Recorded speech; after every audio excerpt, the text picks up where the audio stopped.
এক সালে তার এই জনপ্রিয়তা, মানুষের ভালোবাসা, কারণ আমি যখন আমার এই চেয়ারম্যান হই তখন 26-17-18 বছর বয়স, তো আমার বয়সে তরুণ, তখন আমাকে মানুষের ভালোবাসে। কিন্তু তারা বড় বড় নেতা, তাদের কাছে কেউ চায় না।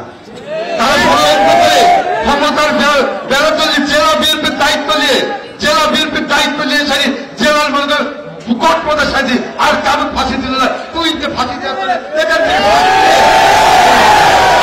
এখান থেকে সাক্ষী পুলিশকে সাথে তৈরি গেছে, ওই তুলতে রাজশাহীতে সাক্ষী দিল, কিসের ক্ষমতায় দিয়েছে? হ্যাঁ, ওই পাওয়ার পলিটিক্সের ক্ষমতায়। তাই আপনাদের কাছে আমার অনুরোধ, আপনাদের কাছে আমার অনেক কথাই বলে ফেললাম, কারণ রাজনীতি করছি দলের জন্য।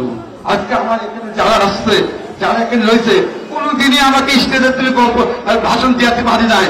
এই যে রয়েছে সবগুলা, তারা সবাই জানে যে আমি নেতা না, আমি কর্মী, আমি আপনাদের সামনে কর্মী, আমি সবাই নেতা। এটাই আমি নেতা বানাইছি। আমার দল অবশ্যই অবশ্যই নির্বাচিত হবে এবং আমার দল যদি ক্ষমতা আসবে, এই নেতৃবৃন্দ, ঈশ্বরদের নেতৃবৃন্দকে পাশে থাকার জন্য যা যা করার, আমার প্রত্যেকটি নেতা কর্মী যারা আজকে বিএনপির জন্য ত্যাগ করছে, অবশ্যই আমি তাদেরকে চিনি, জেলখানে চিনি, বিভিন্ন ভাবে তাদেরকে কি ইচ্ছা করেছে। আমরা নেতা, আমরা জানি না কোন দিনের হিসাব আমি দেখেছি, ওই জেলখানে থাকি ঈশ্বরকে কত তোলা গেছে, ওই সুতার লোকের কত আসামি গেছে, ভাঙনের চাপড় করবো কত আসামি, লিস্ট আছে, লিস্ট করে সবাই দিছে। ওই জায়গায় থেকে আমরা যে যাচ্ছি, যতগুলো সেখানে আসামি ছিলাম, তারা সহযোগিতা করছে, ওই সাইনের সহযোগিতা করছে, ওই